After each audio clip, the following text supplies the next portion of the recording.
Hare Krishna, everyone. Welcome everyone for Vanja Sangha.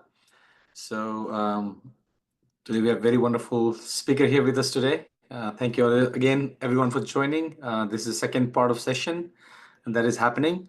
Today we have Krishna Bhakta Prabhu. Last week he was a little sick, so he could not attend, but he had a really wonderful session last week.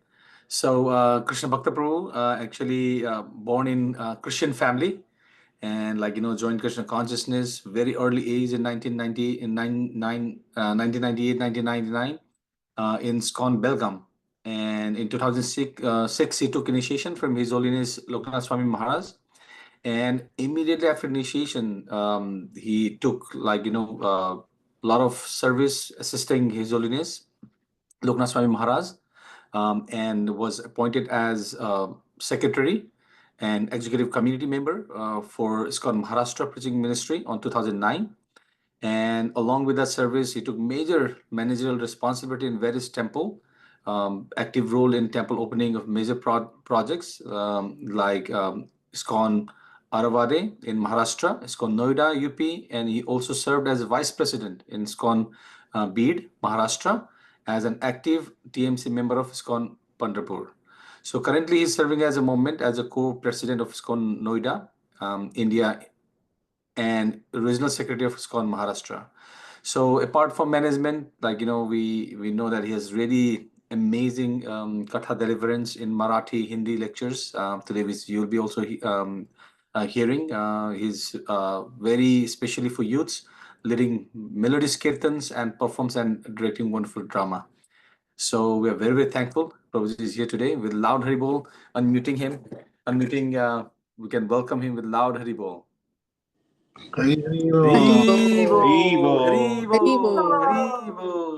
Haribol. Thank you very much, Ram Tulsi Prabhu and Ramchandra Prabhu. After a long time, we are meeting again here. We have the devotees from Vitthal Mandir also, Bhav Kulkarni Prabhu and others. We had very nice program on the Ekadashi day in New Jersey Vitthal Temple. So today we are speaking on Tukaram Maharaj, the saints of Maharashtra. तो हम पढ़ रहे श्री चैतन्य चरितामृत मध्य लीला अध्याय 9 श्लोक संख्या 242 282। यहाँ पर कृष्णदास कविराज गोस्वामी चैतन्य महाप्रभु की तीर्थ यात्रा का वर्णन कर रहे।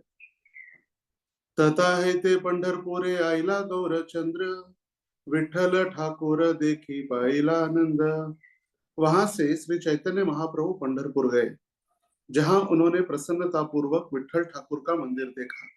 तात्पर्य, पंढरपुर शहर भीमा नदी के तट पर स्थित है। कहा जाता है कि जब श्री चैतन्य महाप्रभु पंढरपुर गए तब उन्होंने तुकाराम को दीक्षा दी और इस तरह तुकाराम उनके शिष्य बने। तुकाराम आचार्य महाराष्ट्र प्रांत के अत्यधिक प्रसिद्ध हुए और उन्होंने सारे प्रांत में संकीर्तन आंदोलन का प्रसार किया। आज भी तुकाराम की कीर्तन टोली बंबई और महाराष्ट्र राज्य में अत्यंत लोकप्रिय है। इनकी लिखी पुस्तक अभंग है।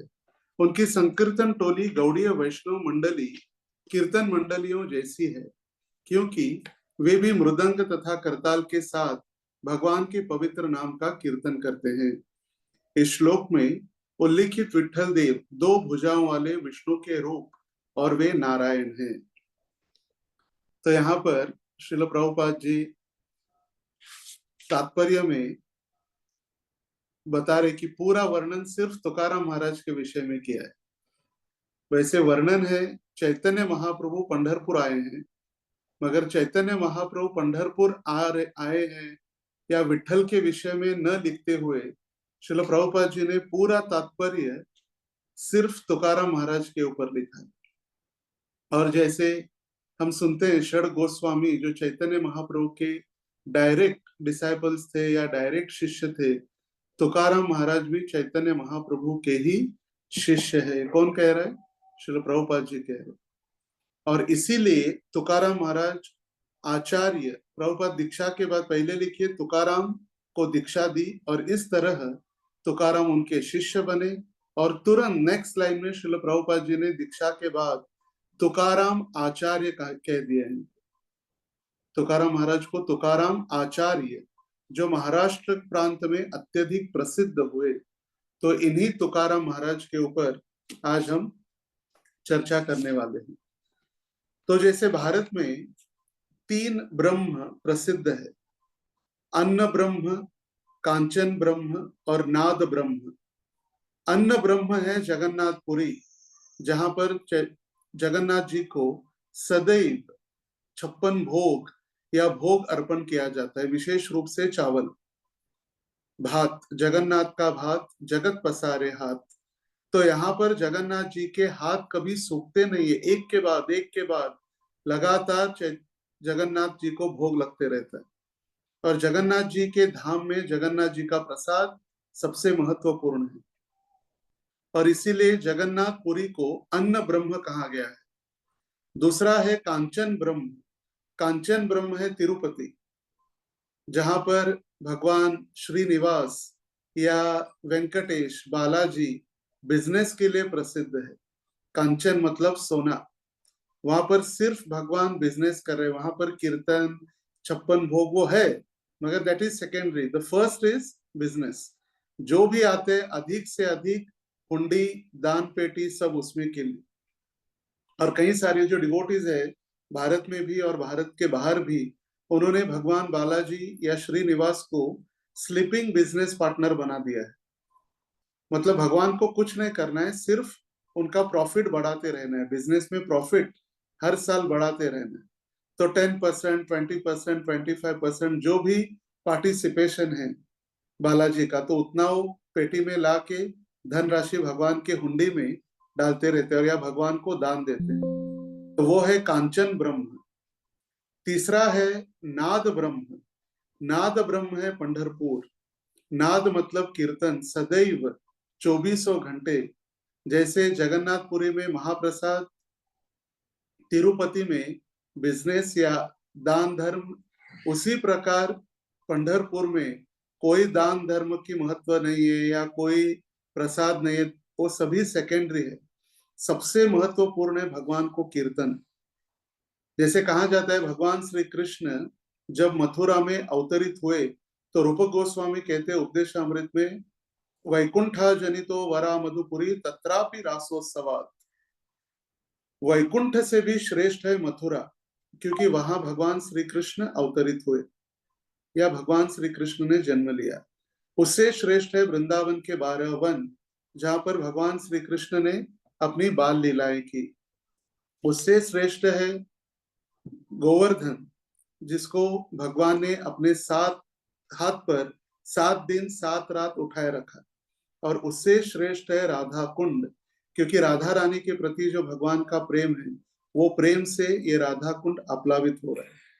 तो देखिए, भारत भूमि अगर देखा जाए, संपूर्ण भारतवर्ष ये भगवान के एक गांव या एक महल के समान है। भगवान अवतरित कहाँ हुए? मथुरा में। बाल लीलाएं कहाँ की? वृंदावन के 12 वन में। फिर भगवान को भूख लगती है तो भगवान पहुंचते हैं जगन्नाथपुरी। जब भगवान बिजनेस करना चाहते हैं तो पहुंचते हैं तिरुपति बालाजी। जब भगवान एडमिनिस्ट्रेशन करना चाहते हैं तो पहुंचते हैं द्वारका। भगवान की जो सभा है उसका नाम है सुधर्म सभा, जहां पर भगवान बैठ के धर्म का पालन करते, सुधर्म। फिर भगवान थोड़ी तपस्या करना चाहते तो पहुंचते हैं कहां पर? बद्री नारायण, बद्रिकाश्रम। तो वहां पर भगवान तपस्या करते, बद्रीनाथ धाम में। थोड़ा भगवान को गीत गायन सुनना होता है तो भगवान पहुंचते हैं पंढरपुर धाम। और जब भगवान को सोना होता है तो भगवान पहुंचते हैं रंगनाथ धाम, श्री रंगम। वहां पर भगवान शयन लीला कर रहे। तो देखिए, पूरा भारतवर्ष ही भगवान का एक कमरा या एक महल के समान है, अलग अलग स्थान, पूरा भारतवर्ष। तो ये नाद ब्रह्म मतलब कीर्तन के लिए प्रसिद्ध, जो कलयुग का युग धर्म भी है, हरि नाम संकीर्तन। इसीलिए तुकाराम महाराज कहते हैं, नाम संकीर्तन साधन पै सोपे जड़तिल पापे जन्मांतरीछि। इस कलयुग में इतना आसान तरीका इस संकीर्तन आंदोलन का बताया गया है कि जन्म जन्मांतर में किए हुए सारे पाप ये नष्ट हो जाते हैं सिर्फ नाम संकीर्तन करने से। और इस कलयुग का युग धर्म भी नाम संकीर्तन ही है, क्योंकि इस कलयुग में ना हम तपस्या कर सकते हैं, ना ध्यान कर सकते हैं, ना बड़े बड़े मंदिरों में अर्चा विग्रहों की आराधना कर सकते हैं। जैसे कहा गया है, तमिल में एक कहावत है, बालाजीर वडैर रंगनाथेर नडैर वरदराजेर कोडैर। बालाजीर वडैर, वडैर मतलब भगवान का पोशाक, वड़ा नहीं, कि कई भक्तों को लगता है बालाजी वडैर मतलब खाने का वड़ा होता है। बालाजी वडैर मतलब भगवान का पोशाक या भगवान का श्रृंगार। भगवान का मिनिमम बालाजी तिरुपति में श्रृंगार इज 1.5 CR, 1.5 करोड़ कम से कम minimum, with his ornaments, jewellery, मुकुट। तो ऐसी तो हम सेवा नहीं कर सकते। तो इसीलिए नाम संकीर्तन इस कलयुग के लिए कहा गया है। और ये नाद ब्रह्म नाम संकीर्तन के मुख्य आचार्य हुए या प्रमुख भक्त हुए संत तुकाराम, जिन्होंने अपनी वाणी, अपनी शिक्षाएं, अपना जीवन पूरा भगवान के कीर्तन के लिए, नाद ब्रह्म के लिए समर्पित किया। तो तुकाराम महाराज अवतरित हुए 1608 में और इस पृथ्वी पर रहे सिर्फ 42 वर्ष, 1650 तक, 42 ईयर्स ओनली। और 42 ईयर्स में उन्होंने 4,500 से अधिक अभंग लिखे या कविताएं लिखी या भगवान के गुणगान लिखे। जैसे संस्कृत में होता है उनको कहा जाता है श्लोक, बंगाली के श्लोक को कहा जाता है पयार, और मराठी में जो उन्होंने कविताएं या काव्य लिखा उसको कहा जाता है अभंग। और ये सारे अभंगों को एकत्रित करने के उपरांत उसको कहा गया है गाथा, तुकाराम महाराज की गाथा। और इस गाथा में 4,500 अभी हमें प्राप्त है अभंग। इस 500 वर्ष में कितने सारे अभंग वो अलग अलग नष्ट भी हो गए या वो हमें प्राप्त नहीं हुए। कम से कम 4,500 तो हमारे लिए आज उनकी वाणी हम श्रवण कर सकते हैं। तो इस पूरी वाणी ऐसे नहीं कि उन्होंने कविता लिखी या ऐसे भगवान की स्तुति की। जब हम भक्ति में आते तो भक्ति में आने के उपरांत शास्त्र, साधना और सेवा, ये तीनों का महत्व है।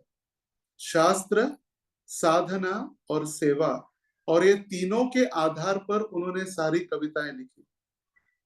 जैसे भीष्म पितामह भागवतम में प्रथम अध्याय के 9वें स्कंद, प्रथम स्कंद के 9वें अध्याय में स्तुति करते, भीष्म स्तुति। और वो कहते, भगवान आपकी 16,108 पत्नियां थी, करोड़ों गोपियां थी, फिर भी आप सबसे श्रेष्ठ ब्रह्मचारी है, भोग भोगुनी ब्रह्मचारी। वही तुकाराम महाराज मराठी में लिखते हैं, आप सभी भोग भोगने के उपरांत भी आप ब्रह्मचारी हैं। तो भागवत है या भगवत गीता है, उसके आधार पर ही और भगवान का साक्षात वो रूप देखकर उन्होंने भगवान की स्तुति की है। तो जहां पर भी उन्होंने भगवान की स्तुति की है वो शास्त्र, साधु और गुरु से सम्मत है। अपने मन से यथापथ यथामत तथापथ नहीं, पूरा गुरु, साधु और शास्त्र के आधार पर ही उन्होंने अपनी भक्ति में जीवन का पूरा सिद्धांत प्रस्थापित किए हैं। उनका जीवन शुरुआत में तो बहुत अच्छा चल रहा था, बहुत बड़ा परिवार, और वो सबको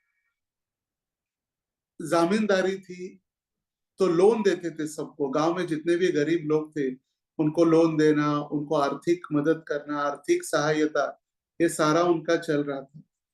मगर आने वाले समय में जब गांव में जब बारिश नहीं हुई और अकाल आ गया, तो अकाल के समय बहुत कष्टों से उनको जाना पड़ा। सबसे पहला उनका विवाह 12 साल में हुआ था। उनकी पत्नी ने शरीर त्याग दिया, उनका लड़के ने शरीर त्याग दिया। फिर माँ पिता के कहने से उन्होंने दूसरा विवाह किया। दूसरा विवाह करने के बाद उनकी पत्नी तो भक्त नहीं थी, मगर प्रेम तो बहुत करती थी तुकाराम महाराज के ऊपर। उनको लगता था तुकाराम महाराज जी विठ्ठल की भक्ति कर रहे, ये तो काला पत्थर है, कुछ नहीं करने वाला है। इस काले पत्थर ने, इस काले विठल ने मेरे संसार का पूरा नष्ट कर दिया, मेरा पूरा संसार। मेरा पति सुबह उठते ही पूरी रात पूरा दिन विठल विठल करते रहता है, पूरा कोई घर में ध्यान है ही नहीं इनका। और नहीं समझ पाई कि वो साक्षात परमात्मा उनके साथ आदान प्रदान पर ब्रह्म, ये विठल जो पर ब्रह्म है। इसीलिए आदि शंकराचार्य प्रार्थना करते हैं, महायोग पीठे तटे भीमरथ्याम वरम पुंडरीकाय धातुम मुनीन्द्रे समागत्य तिष्ठन्तमानंद कंदम परब्रह्मलिंगम भजे पांडुरंगम। ये परब्रह्म भगवान पांडुरंग के रूप में अवतरित हुए। कहां पर? महायोग पीठे तटे भीमरथ्याम, भीमरथी या भीमा नदी के तट पर, चंद्रभागा के तट पर उन्होंने अपना धाम प्रकट किया है, पंढरपुर, जो द्वारका से अभिन्न है।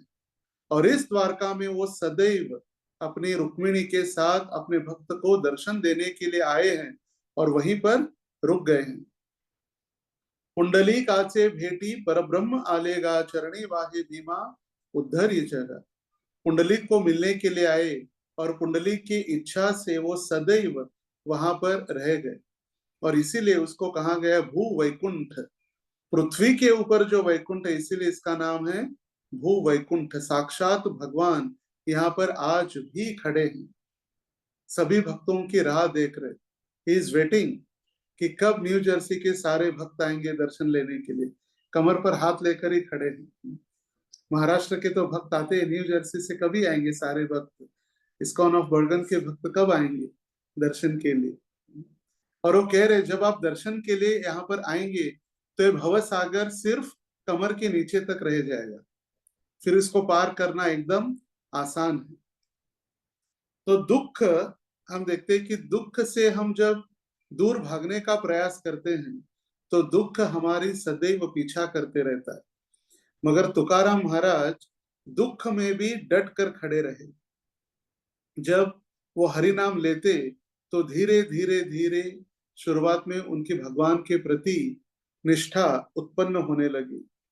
उन्होंने धैर्य रखा और जब उनको पूछा गया कि हे तुकाराम, आप इतना कष्ट में आते हुए भी पूरा घर के सारे व्यक्ति एक एक शरीर छोड़ने लगे। पत्नी शरीर ने छोड़ दिया, फिर बेटे ने शरीर छोड़ दिया, फिर दूसरा विवाह होने के बाद भाई ने शरीर छोड़ दिया।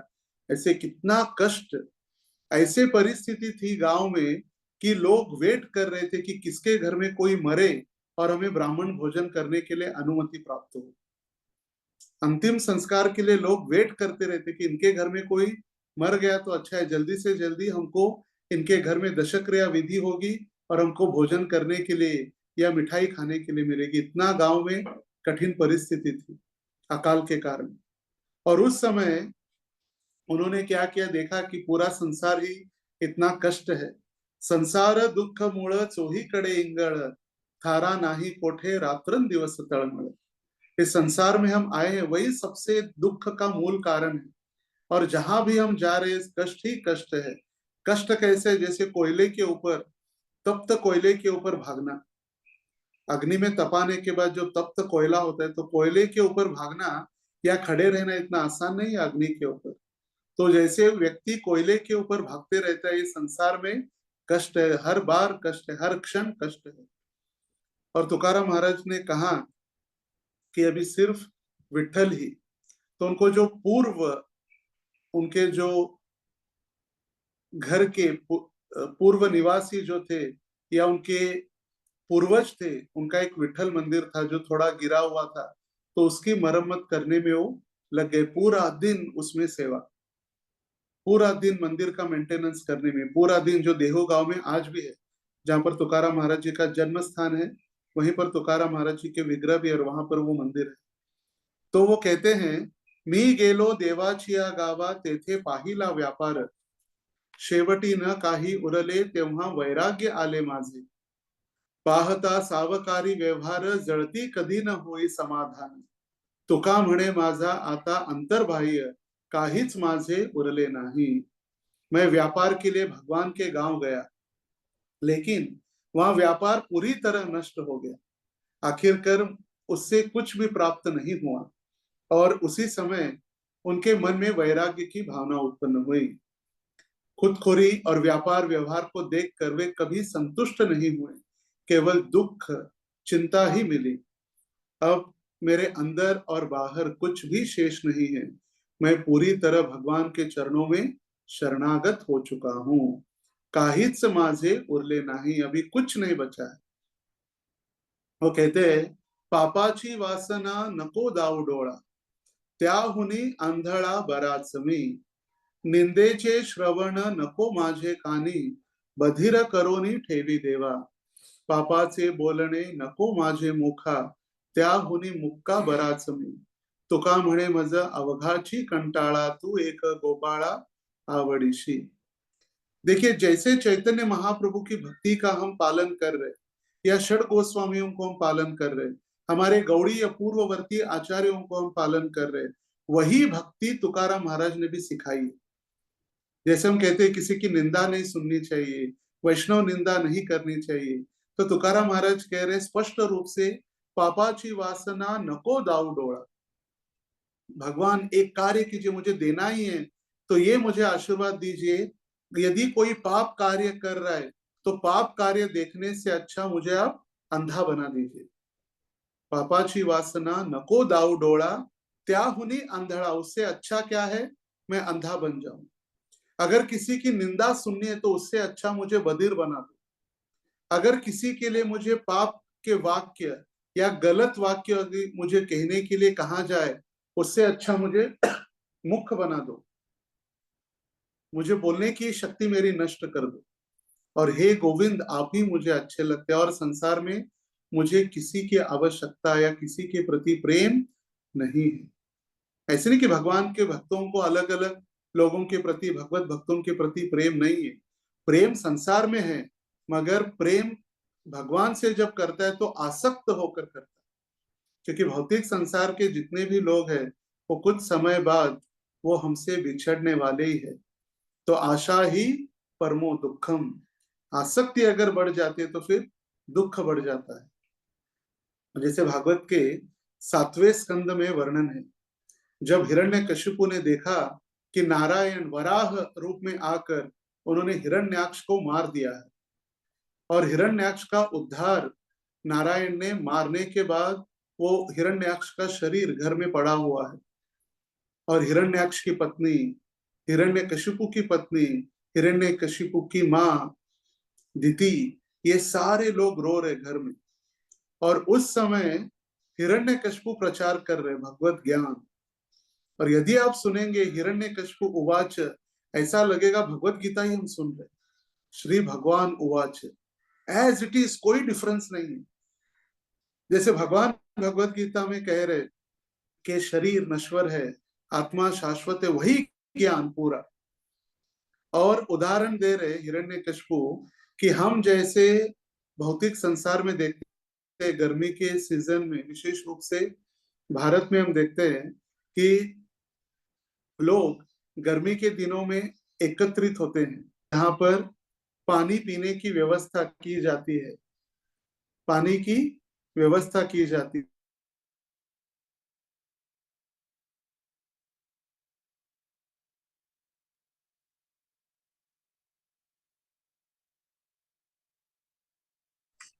पीने के पानी की व्यवस्था हो जाती है, और जब पीने के पानी की व्यवस्था होती है तो लोग एकत्रित आकर, वो प्याऊ जिसको कहते हैं, वहां पर एकत्रित आते हैं कई सारे लोग, वो बैठते हैं, पानी पीते हैं, और पानी पीने के बाद जैसे जैसे उनका बोलना या वहां पर थोड़ा विश्राम करके निकल जाते हैं, तो उसी प्रकार हिरण्यकशिपु उदाहरण दे रहे कि हम भी इस भौतिक संसार में जितने हमारे रिश्ते, जितने हमारे संबंध प्रस्थापित करते हैं, वो भी कैसे हो, पानी के प्याऊ के समान है।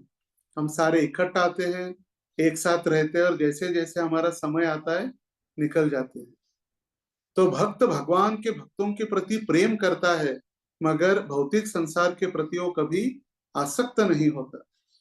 वो कह रहे, चातुर्वर्ण में मेरा जन्म हुआ, व्यापार में घाटा हुआ, माता पिता का देहांत हुआ, समाज में जो प्रतिष्ठा थी वो प्रतिष्ठा भी चली गई, अकाल पड़ गया, घर में जो भी था वो सब कुछ समाप्त हो गया। उन्होंने अपने लिए कुछ नहीं रखा। एक भिक्षुक आया था जो थोड़ा बहुत अनाज बचा था, कुछ थोड़ा सा था, जिसका अनाज पीस कर आटा बना रही थी उनकी पत्नी, वो भी उन्होंने दे दिया। कभी भी थोड़ा सा भी अपने लिए आसक्त नहीं रहे। गोस्वामी जैसे पूरा गोस्वामी, इंद्रियों के स्वामी बनकर उन्होंने भगवान की सेवा की, अहैतुकी अप्रतियता, कुछ भी न मांगते हुए।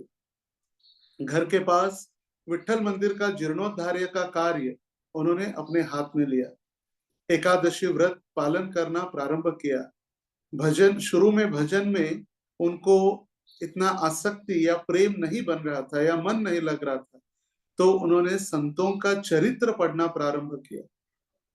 सबसे पहले उन्होंने किससे प्रारंभ किया अपनी भक्ति? संतों का चरित्र, भक्तों का चरित्र पढ़ना प्रारंभ किया। और जैसे जैसे उन्होंने भक्तों के जो जीवनी पढ़ना प्रारंभ किया, तो धीरे धीरे धीरे उनका मन अभी भगवान के कीर्तन में लगने लगा। और जैसे आपने देखा, वारकरी संप्रदाय में प्राय सभी खड़े होकर ही कीर्तन में भाग लेते हैं, तो वो कीर्तन के पीछे खड़े रहकर भगवान का कीर्तन सुनने लगे, भगवान के कीर्तन में भाग लेने लगे। और फिर भगवत भक्तों के चरणामृत का उन्होंने आस्वादन किया। और जैसे ही भगवान के भक्तों के सानिध्य में आए, तो धीरे धीरे धीरे भगवान के प्रति आसक्ति या प्रेम उनके जीवन में बढ़ते गए, क्योंकि वो भी दिखा रहे एक संसारिक भूमिका निभा रहे, गृहस्थ की भूमिका इस संसार में वो निभा रहे। तो धीरे धीरे भक्तों का सानिध्य, फिर भक्तों का चरणामृत और कीर्तन, इस तीनों के साथ उनकी भगवत भक्ति बढ़ते गई, बढ़ते गई, बढ़ती गई। अभी शरीर की परवाह न करते हुए उन्होंने पूरा अपना जीवन वैष्णव संतों में लगा दिया, वैष्णवों की सेवा में। और सभी जैसे जैसे जैसे वो साधु संतों की संगति में आसक्त होने लगे, तथाकथित सारे सगे संबंधी उनसे दूर होने लगे। स्वाभाविक है, जैसे भक्ति में हम आगे जाने का प्रयास करते तो सबको लगता है अरे भक्ति अभी क्या है, अभी तो आप जवान हैं, you are too young to do bhakti, भक्ति तो बुढ़ापे में करनी। मगर बूढ़े होंगे नहीं होंगे गारंटी कहाँ है, जवानी में चले जाएंगे तो। जैसे एक छोटा सा जोक है, मगर वो हमारे लिए रिलेट करता है। एक व्यक्ति बहुत स्मोकिंग, जिसको कहते हैं ना चेन स्मोकर, इतना वो स्मोकिंग करता था, तो एक लड़के ने उनको कहा कि आप कभी बूढ़े नहीं होंगे, आपको कभी कुत्ता नहीं काटेगा, और आपके घर में कभी भी चोरी नहीं होगी। बोले क्यों? बोले आप इतना सिगरेट पी रहे, कितना अच्छा है आपके लिए। बोले अच्छा, सिगरेट पीने से कभी चोरी नहीं होगी, कुत्ता नहीं काटेगा, और मैं बूढ़ा नहीं होऊंगा, इट्स वेरी गुड, बहुत अच्छा है। तो बोले वो कैसे, बताओ। बोले आप इतना सिगरेट पी रहे, आपके जो फेफड़े हैं वो पूरे खराब होने वाले, पूरा दिन पूरी रात आप खांसते ही रहेंगे, और जब चोर आएगा तो सुनेगा घर में कोई खांस रहा है, इसका मतलब चोर को पता चलेगा कि घर में कोई अभी भी जग रहा है, तो फिर चोर घर में आएगा नहीं। बोले आप खास खास के इतना आप झुक जाएंगे कि हाथ में आपके लकड़ी आएगी, तो लकड़ी देखकर कुत्ता आपके नजदीक नहीं आएगा, कभी तो कुत्ता काटने का प्रश्न ही नहीं। और उसी प्रकार आप इतना सिगरेट पी पी के इतने जल्दी मर जाएंगे, तो बुढ़ापा होने का प्रश्न ही नहीं है, आप जवानी में चले जाएंगे। तो उसी प्रकार लोग कहते हैं हम बूढ़ा होने के बाद भक्ति करेंगे, मगर हम बूढ़ा होने की कोई गारंटी नहीं है, कभी भी बुलावा आ सकता है। जो भी हमारा समय है वो भगवत भक्ति में ही हमें लगाना है। तो जब चैतन्य महाप्रभु प्रकट हुए, तो चैतन्य महाप्रभु ने उनको दीक्षा दी। स्वयं चैतन्य महाप्रभु उनको दीक्षा देने के लिए अवतरित हुए, चैतन्य महाप्रभु ने उनको दीक्षा दी है। और चैतन्य महाप्रभु के लिए वो वर्णन करते हैं, सत्य सद्गुरु राये कृपा मज केली, परी नाही घडली सेवा काही, सापडविले वाटे जाता गंगा स्नान, मस्तकी तो जाण ठेवी लाकर। भोजना मागती तूप पावशेर पडिला विसर स्वप्ना माझी काही कळे उपजया अंतराय म्हणून या कार त्वरा झाली राघव चैतन्य केशव चैतन्य सांगितली खूण माळिकेची। अभी देखिए राघव मतलब राम और केशव मतलब कृष्ण। जय गौर सेई कृष्ण सेई जगन्नाथ। तो राम वही कृष्ण है और कृष्ण वही राम है और वही चैतन्य है। और क्या क्या उन्होंने सांगितली खूण माळिकेची माला, जप माला के ऊपर बालाजी आपुले बाबाजी आपुले सांगितले नाम मंत्र दिला राम कृष्ण हरी माघ शुद्ध दशमी पाहुनी गुरुवार केला अंगीकार तुका म्हणे। माघ शुद्ध दशमी गुरुवार के दिन उनकी दीक्षा हुई। राघव चैतन्य केशव चैतन्य। बाबाजी मतलब सन्यासी, एक सन्यासी के रूप में। आगे तुकाराम महाराज कहते हैं माझा विठ्ठलाचा कैसा प्रेम भाव आपणची देव होय गुरु। मेरे विठ्ठल कितने मेरे लिए प्रिय है या कितने दयालु है। वो स्वयं भगवान मेरे लिए क्या बने, गुरु बनकर आए हैं। तो तुकाराम महाराज इतने शुद्ध भक्ति का प्रचार कर रहे थे कि जब उनके जीवन में कष्ट आने लगे तो कहे बरे झाले देवा निघाले दिवाळे बरी या दुष्काळे पीडा केली अनुतापे तुझे राहिले चिंतन झाला हा वमन संवघार बरे झाले बाईल कर्कशा बरी ही दुर्दशा जनामध्ये बरे झाले जगी पावलो अपमान बरे गेले धन ढोरे ढोरे गुरे बरे झाले नाही धरिली लोकलाज बरा आलो तुझ शरण देवा बरे झाले तुझे कैले देवाईल लेकरे बाईल उपेक्षिली तुका म्हणे बरे व्रत एकादशी केले उपवासी जागरण। जैसे हम कहते हैं न धनम न जनम न सुंदरिम कविताम वा जगदीश काम। और वही तुकाराम महाराज कह रहे बरे झाले देवा, भगवान अच्छा हुआ ये संकट आ गया या मैं भिखारी बन गया, अच्छा हुआ कि ये दुष्काल मतलब ये अकाल आ गया, ये अकाल आया बहुत अच्छा हुआ। क्या हुआ इससे, आपका चिंतन हुआ और आपका कभी भी मैं आपको भूला नहीं, आपका तीव्र स्मरण करते गया। देखिए सेम कुंती महारानी की भावना तुकाराम महाराज यहाँ पर प्रस्तुत कर रहे। कुंती महारानी ने भी पहले भगवान को कहा है भगवान आप अभी हमें छोड़कर जा रहे और आपने ही हर क्षण क्षण हमारा रक्षण किया है। लाक्षागृह में, असत सभा में जब द्रौपदी का वस्त्र हरण हुआ, जब भीम को जहर पिलाकर मारने का प्रयास किया गया और अभी अभी उत्तरा के गर्भ में जो पांडवों के अंतिम वंशज है उनका भी आपने रक्षण किया और अभी आप छोड़कर हमें जा रहे, तो भगवान हमारा रक्षण कौन करेगा। तो हमें लगता होगा कि कुंती महारानी भगवान को कह रहे भगवान अभी अभी संकट से मुक्त कर दो, मगर तुरंत उसके आगे कुंती महारानी कह रहे कि भगवान मेरी प्रार्थना है अगर आपको यदि कुछ देना ही है तो क्या दीजिए। विपदहा संतुता शश्वत तत्र तत्र जगत गुरो भवतो दर्शनम यस्याद अपुनर्भव दर्शनम। हे भगवान देना ही है तो इतने संकट देना प्रारंभ कीजिए, इतने कष्ट दीजिए कि लगातार एक के बाद एक कष्ट दीजिए, एक साल के बाद एक नहीं, एक के बाद एक लगातार शाश्वत, जिससे क्या होगा आपका तीव्रता से स्मरण होगा और जब आपका तीव्रता से स्मरण होगा तो आपका दर्शन निश्चित होगा और एक बार आपका दर्शन होगा तो फिर पुनः इस भौतिक संसार का दर्शन करने की आवश्यकता नहीं होगी। न तद्भासयते सूर्यो न शशांको न पावक यत् गत्वा न निवर्तन्ते तद्धाम परमं मम। भगवान कहे अर्जुन को, हे अर्जुन मेरे धाम में ना सूर्य की आवश्यकता है या चंद्र की शीतल की आवश्यकता है, जो भी मेरे धाम में आता है जो स्वयं प्रकाशित धाम है, एक बार वहां आने के बाद वापस जाना नहीं है। तो इसीलिए तुकाराम महाराज कह रहे कि अनुतापे तुझे राहिले चिंतन, जितना कष्ट हो रहा है उससे क्या होगा, मेरा आपका चिंतन बढ़ रहा है।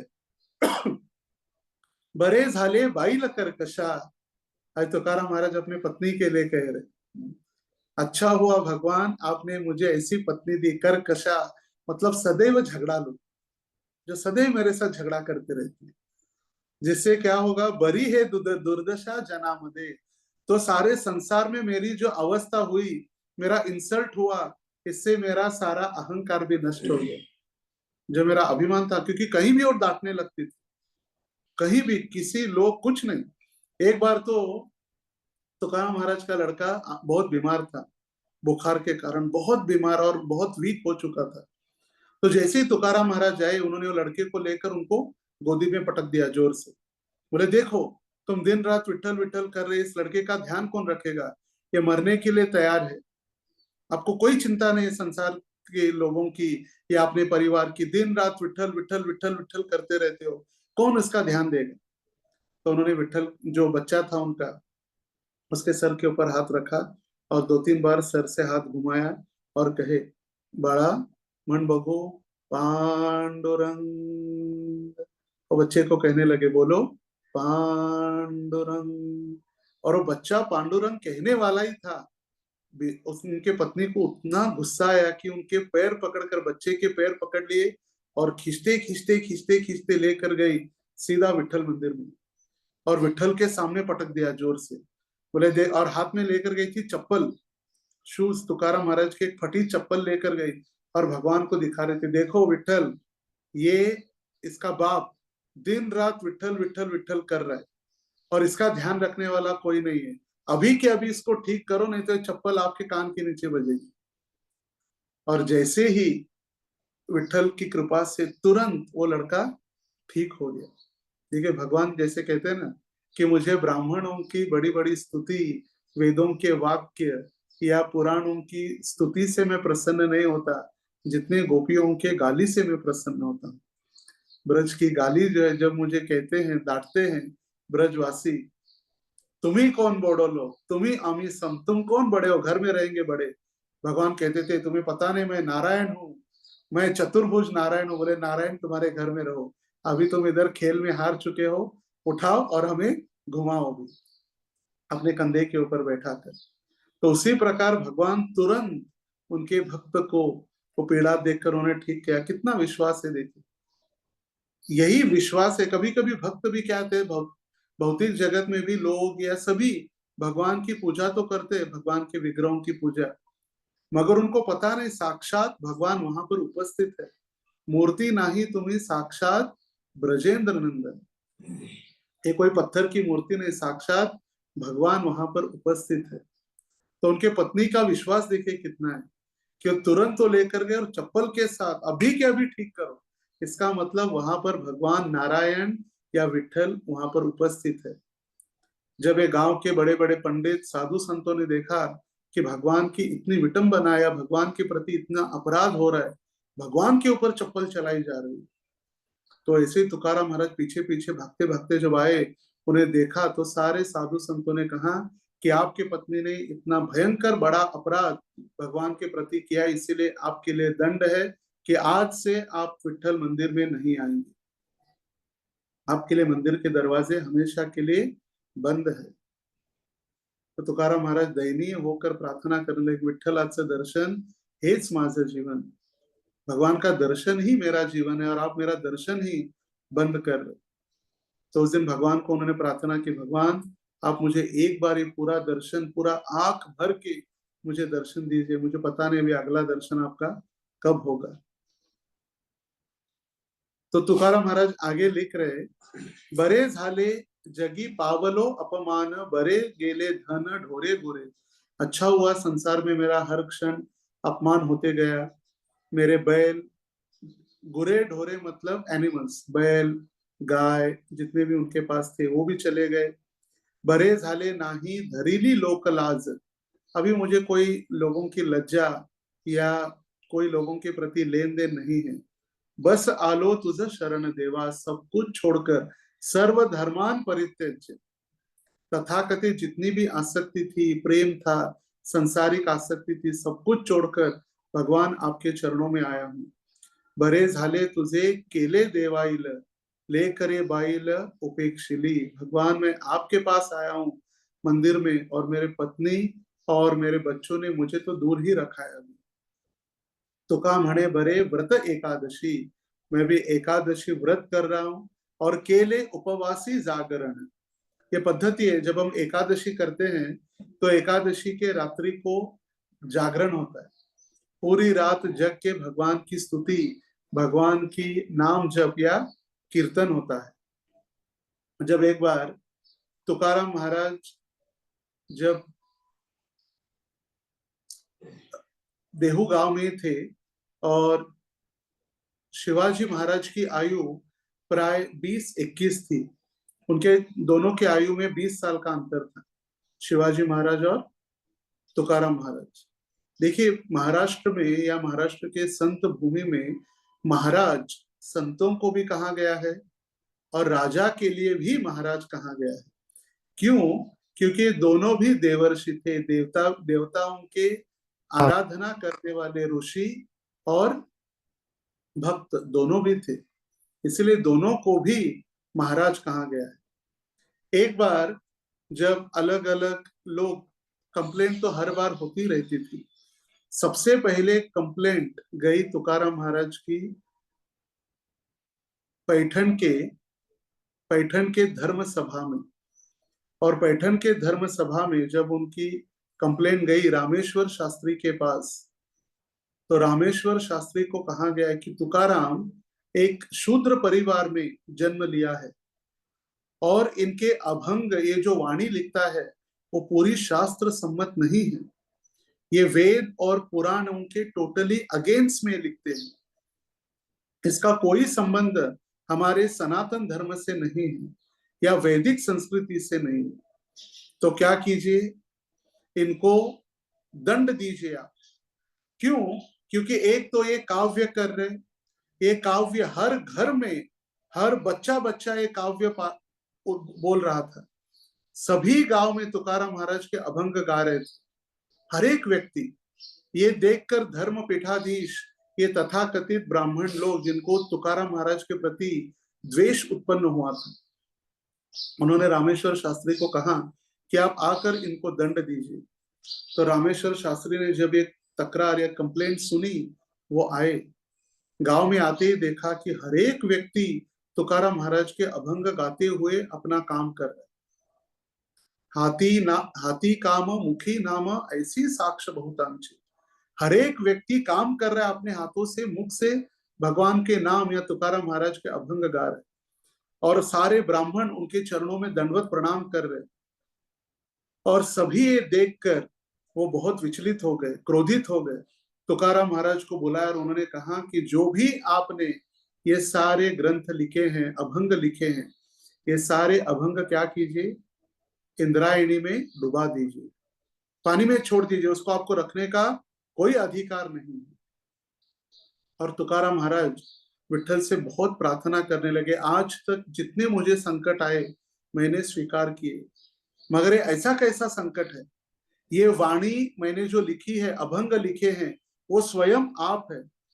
आपका दर्शन करते हुए, आपके रूप का दर्शन करते हुए, आपका सुंदर, ये सुंदर रूप मैंने जो जो आपके रूपों में देखा, आपकी वाणी जो लिखी है, ये स्वयं आप ही है।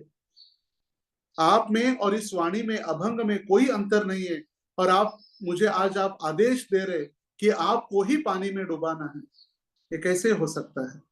मैं आपको कैसे पानी में डुबा सकता हूं?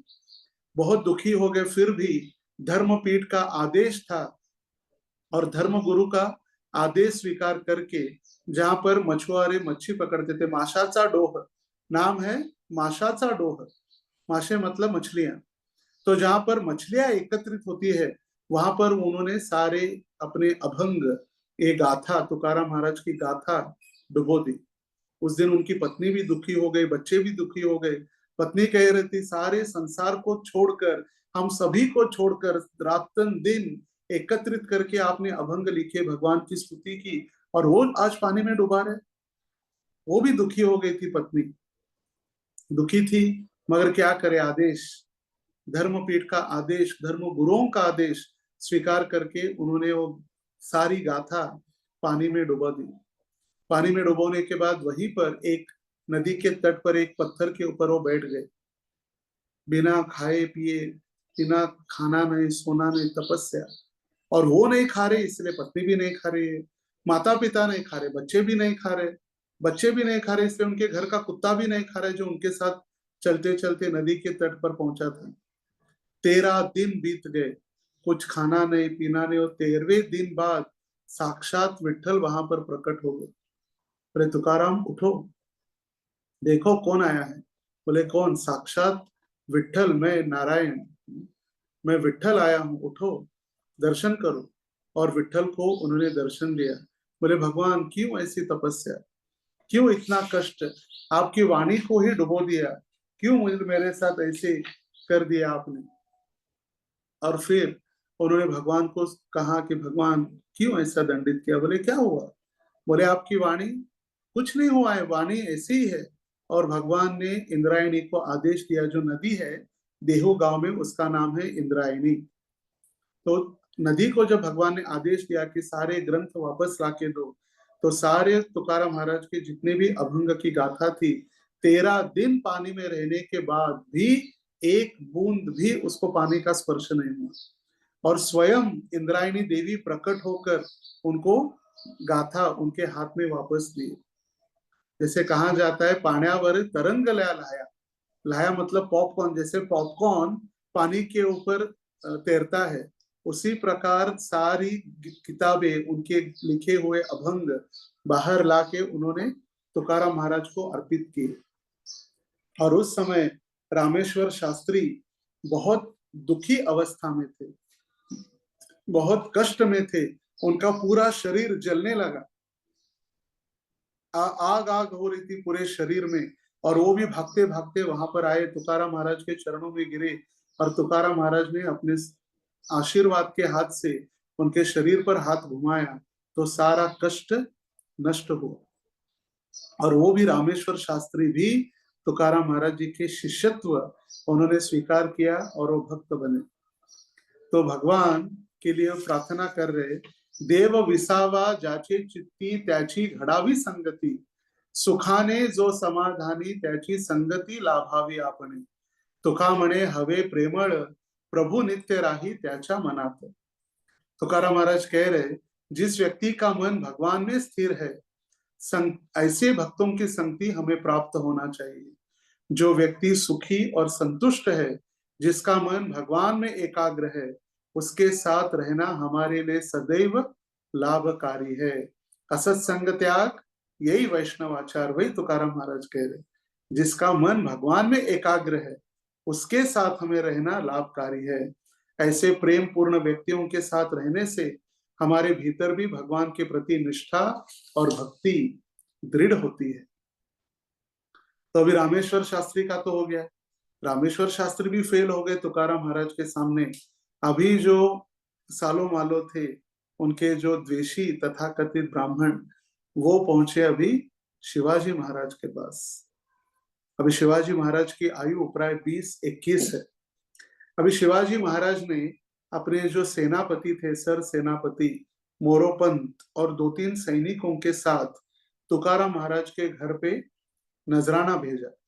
नजराना मतलब गिफ्ट्स, सोने के आभूषण, गोल्ड ज्वेलरी और रेशम के वस्त्र, बहुत सारे धन धान्य सारा भेज दिया। बड़े बड़े प्लेट्स में पूरा कंटेनर भर भर के उनके घर के सामने आए। तब वो जो मोरोपंत थे उन्होंने घर पे दस्तक दी, नॉक किया, उनका लड़का आया। बोले तुकाराम है क्या घर पे? बोले नहीं। बोले कौन है? मैं हूँ, मेरी माँ है, मेरी बहन है। तो फिर उन्होंने कहा पिताजी? बोले पिताजी गए हैं पर्वत पर भजन करने।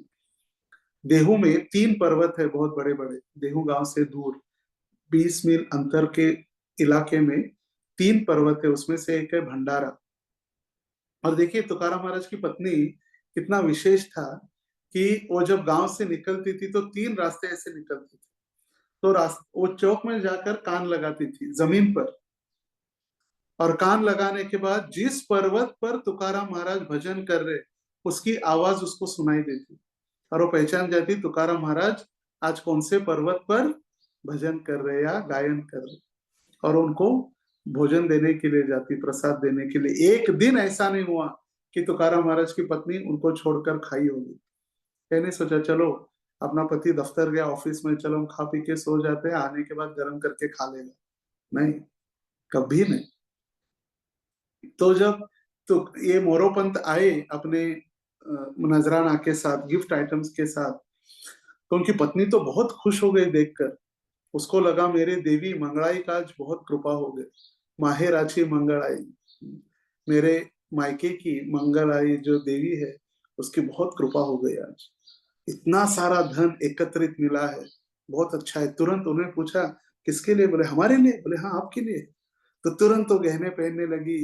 वो लड़के आए तो लड़कों को भी मोरोपंत और सैनिकों ने उनको तैयार किया, राजा जैसा वेशभूषा बनाया, रेशम के वस्त्र, ज्वेलरी, सारा सब कुछ। इतना देखकर बहुत प्रसन्न हो गए, बहुत प्रसन्न। अचानक से अगर कोई हमें भी ला के दे तो कितना हम आनंदित हो जाएंगे। बोले बहुत भगवान की कृपा हो गई, भगवान ने छप्पर फाड़ के दे दिया आज तो एकदम से। तो भी ऐसे ही प्रसन्न हो गए। थोड़े देर में जब तुकाराम महाराज आए, एक तो पहले पहचाना ही नहीं अपने परिवार के सदस्यों को, उन्हें कौन है सारे? तो फिर तुकाराम महाराज की पत्नी कहने लगी ये तो मैं ही हूँ, आपकी पत्नी। मैं, अरे ये कैसे सारी ज्वेलरी कहाँ से आई है सारी? बोले इन्होंने ला के दिया। तो सबसे पहले वो पत्नी के पास गए, पत्नी के सर के ऊपर या जो गले में माला पहनी थी वो सारी निकाल के उन्होंने जमीन पर फेंक दी। अम्हा घरी धन मूर्ति के समान। अम्हा घरी धन, धन मतलब जो प्रॉपर्टी या जो सोना वगैरह है, ये मिट्टी के समान है। मूर्ति का मतलब मिट्टी। अम्हा घरी धन मूर्ति के समान, परद्रव्य पर नारी झाली विषाची परी। दूसरों का धन और दूसरों की पत्नी हमारे लिए विष से भी भयंकर है। तो तुरंत गहने उतार कर जमीन पर फेंक दिए। फिर जैसे माँ के गहने फेंक रहे तो बच्चे भी समझ गए कुछ तो गड़बड़ है, तो बच्चों ने भी अपने सारे गहने कपड़े निकाल के जमीन पर फेंक दिए, और जो फटी टोपी थी वो टोपी पहन ली उनके लड़के ने। और ये सब दृश्य देखकर मोरोपंत आश्चर्यचकित हो गए। मोरोपंत ने कहा छत्रपति शिवाजी महाराज ने आपके लिए नजराना भेजा है और आप इसको स्वीकार नहीं कर रहे? बोले नहीं, मुझे आवश्यकता नहीं। हम ही विष्णु दास, मैं जो विष्णु का दास हूं, हम कभी भी ऐसे आसक्त नहीं होते, लेके जाओ सारा। बोले छत्रपति शिवाजी महाराज को आपको मिलने की इच्छा है, चलिए मिलने के लिए। तो तुकाराम महाराज कहे वो बहुत बड़े राजा है, राजश्री है, वो अपने स्थान पर ठीक है, मैं मेरे स्थान में ठीक हूँ। और मैं उनके पास जाकर ये हड्डी और ये मांस का शरीर उनके पास लेकर जाकर मुझे क्या मिलने वाला है? और मेरे लायक उनको देने के लिए भी उनके पास कुछ नहीं। तो क्यों इतना जाने के लिए, आने के लिए समय व्यर्थ गंवाना है? समय व्यर्थ गंवाने से अच्छा मैं भक्ति में लगा रहूं, और ये टाइम वेस्ट नहीं करना है। अव्यर्थ कालत्वम, देखिए भक्त कभी भी समय व्यर्थ नहीं गंवाते। बोले इसका मतलब आप नहीं आएंगे तुकाराम महाराज को मिलने? बोले नहीं। तो ये आश्चर्य देखकर तुरंत शिवाजी महाराज जो आए थे वहां पर और छुप कर बैठे थे, नजदीकी घर के पास छुप कर बैठे थे, और शिवाजी महाराज वहां से तुरंत भागते भागते आए और छत्रपति शिवाजी महाराज ने तुकाराम महाराज के चरणों का आश्रय लिया। और तुकाराम महाराज प्रसन्न हुए उनको देखकर, और उन्होंने कहा देखो यदि करना है आपको, मुझे सेवा करनी है, तो मेरी एक आदेश का पालन करो। और तुकाराम महाराज कहते आम्ही तेने सुखी, म्हणा विठ्ठल विठ्ठल मुखी, तुमसे येर वित्त धन ते मज मूर्ति के समान, कंठी मिरवा तुळशी व्रत करा एकादशी, म्हणवा हरीचे दास तुका म्हणे मज हीच आस। देखिए तुकाराम महाराज एक राजा के पास, जब राजा आया है सोना चांदी गहने लेकर, वो सब कुछ छोड़कर क्या कह रहे? आम्ही तेने सुखी, मैं कब सुखी बनूंगा? जब आप विठ्ठल विठ्ठल बोलेंगे, भगवान का नाम लेंगे, भगवान का आप नाम लीजिए, तब मैं सुखी होऊंगा। तुमसे ये वित्त धन, ये जो आपने धन धान्य ला के दिया है, ये सोना चांदी ला के दिया है, ते मजम मूर्ति के समान, मूर्ति मतलब मिट्टी, ये मेरे लिए मिट्टी के समान है। कंठी मिरवा तुलसी, कंठ में तुलसी माला धारण करो। ये क्या आदेश तुकाराम महाराज किसको दे रहे? छत्रपति शिवाजी महाराज, रहते थे सम्राट जिसको कहा जाता है। कंठी मिरवा तुलसी, व्रत करा एकादशी, एकादशी का व्रत कीजिए। म्हणवा हरिचे दास, आप क्या बनो? हरि के दास बनकर आपकी ख्याति होनी चाहिए। सबको कहो मैं हरिदास हूं। म्हणवा हरिचे दास, तुका म्हणे मज हीची आस। तुकाराम महाराज कह रहे मेरी एक ही इच्छा है बस, और कोई इच्छा नहीं। देखिए ये है तुकाराम महाराज, जिन्होंने सब कुछ घर में आया हुआ, मांगा तो नहीं किसी से, और आया तो भी उसको कभी उन्होंने स्वीकार नहीं किया।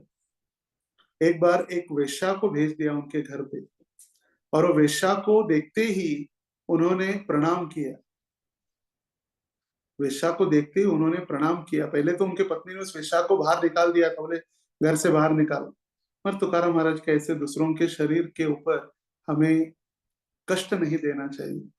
और तुकाराम महाराज को जब पता चला है वेश्या है, उन्होंने प्रार्थना की, हे इतना सुंदर शरीर, ये सुंदर रूप, सुंदर लावण्य आपको प्राप्त हुआ है, क्यों इसको आप वेस्ट कर रहे ऐसे गलत कार्यों में?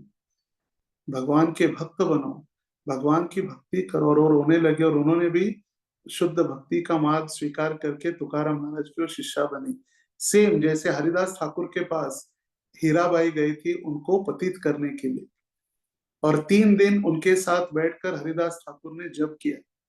और फिर तीसरे दिन उनको गलती का पता चला कि मैं तो हरिदास ठाकुर को पथभ्रष्ट कराने आई थी, मगर मैं बहुत बड़ा अपराध कर रही हूँ, क्योंकि ये तो बहुत बड़े संत शुद्ध भक्त है। और फिर हरिदास ठाकुर ने कहा कि ये माला ले लो, इस तुलसी महारानी की सेवा करो, और हर रोज 1 लाख नाम जप करो, और आपका नाम क्या होगा? लक्ष्य हीरा। हीराबाई क्या बनी? लक्ष्य हीरा बनी। तो इसी प्रकार जो भी चैतन्य तुकाराम महाराज के संपर्क में आता, वो सारे भक्त बन जाते और शुद्ध भक्ति स्वीकार कर लेते। तो ऐसे उनकी और जीवनी हम नेक्स्ट वेडनेसडे संगा में उसको कंटिन्यू करेंगे। अभी अगर किसी के कोई कमेंट्स है या एनी क्वेश्चन और any comment if anyone has, ऐसे बहुत सारी, क्या 1 घंटे में तुकाराम महाराज की गाथा बताए। तुकाराम महाराज और मेरा एक बहुत घनिष्ठ संबंध है। क्यों घनिष्ठ संबंध है? जैसे परम पूज्य श्री लोकनाथ स्वामी महाराज जी को श्रील प्रभुपाद जी पत्र लिखे 30th July 1977, our Loknath Swami is just like Saint Tukaram. Our Loknath Swami just like Saint Tukaram. क्योंकि तुकाराम महाराज जैसे, आप महाराष्ट्र से है, और ये महाराष्ट्र प्रभुपाद आगे लिखे, the entire Maharashtra is the place of Tukaram, Tukaram का देश है। और अब ये बड़े बड़े राजनैतिक लोग, इन्होंने इसको बिगाड़ दिया है, तो आपकी जिम्मेदारी इसको, आपको कृष्ण भावना में वापस लगाना है। तो मैं ऐसे तुकाराम महाराज का शिष्य भी बना, और मुझे याद है 2005, आज से लगभग 20 साल पूर्व, 2005, हम देहू में थे। देहू जो तुकाराम महाराज का गांव है, हम उसके आगे चर्चा करेंगे, जहां से तुकाराम महाराज सदेह, इस देह के साथ वैकुंठ गए। और सारे भक्तों ने योजना बनाई थी, प्लान किया था कि महाराज जी की व्यास पूजा देहू में होगी इस साल 2005 में, देहू में तुकाराम महाराज के जन्म स्थान पर। और उस समय हम नए नए थे, 2-3 साल ही हुए थे भक्ति में आकर, और हमें आदेश मिला कि ड्रामा करना है तुकाराम महाराज का। कल व्यास पूजा है, और आज हमें भक्तों ने बताया, महाराज जी ने इच्छा व्यक्त की कि तुकाराम महाराज का ड्रामा करो। तो शाम तक, तो उस समय कोई एंड्रॉइड फोन या लैपटॉप्स वगैरह तो कुछ थे नहीं, सीडी चलती थी, छोटी सीडी। तो हमारे एक भक्त है रास मंडल प्रभु, मोरक्को, मुसलमान है, रशीद छाजिया, मोरक्को से है। तो उनके पास सिर्फ लैपटॉप था, सारे डिसाइपल कम्युनिटी में एक लैपटॉप। तो उसमें हमने सीडी लाई, सीडी डालकर पूरा दिन, आषाढ़ी एकादशी के दिन, वो पूरा दिन हम ड्रामा ही देखते थे। देखे देखे देखे, और फर्स्ट रिहर्सल वो जो हुई, वो ऑन द स्टेज इवनिंग में प्रोग्राम के बाद। और उसमें मैंने तुकाराम महाराज का रोल किया था। तुकाराम महाराज का रोल ही मुझे दिया गया था, इसलिए तुकाराम महाराज का और संबंध जो है बहुत घनिष्ठ संबंध है। और फिर उसके बाद 2006 में जब मेरा इनिशिएशन हुआ तो फिर महाराज जी ने कहा योर नेम इज कृष्ण भक्त। कृष्ण भक्त मीन्स कृष्ण भक्त तुकाराम, वो कनेक्शन जोड़ दिया था। कृष्ण भक्त मतलब कृष्ण भक्त Tukaram. So I am very happy to be here with all of you to share few teachings and lessons from the life and teachings of Tukaram. तो बहुत बहुत धन्यवाद। और सभी भक्तों को इस्कॉन बरगन के और विठल मंदिर के भी कई सारे भक्त आज ज्वाइन किए हैं भाव कुलकर्णी के मार्गदर्शन से। पिछले बार भी उन्होंने ज्वाइन किया था, मगर आई वाज थोड़ा सिक, मैं थोड़ा बीमार था, इसलिए नहीं ज्वाइन कर पाया। तो कृष्ण भक्त नहीं तो गोविंद भक्त तो थे। तो गोविंद भक्त प्रभु ने लास्ट टाइम एकनाथ जी के विषय में कहा था, संत एकनाथ। तो I am very grateful to all of you, आपने मुझे संधि दी। और पुनः हम इसको कंटिन्यू करेंगे नेक्स्ट वेडनेसडे संगा में, तुकाराम महाराज की और शिक्षाएं, और वो कैसे इस धाम वापस चले गए। सिर्फ 2 भक्त अपने देह के साथ गए हैं वैकुंठ, एक ध्रुव महाराज और दूसरे ये तुकाराम महाराज। तो उनकी जीवनी हम आगे कंटिन्यू रखेंगे। हरे कृष्णा कृष्णा कृष्णा हरे हरे, हरे राम राम राम हरे हरे। संत शिरोमणि तुकाराम महाराज की जय। Thank you, Prabhu. Thank you.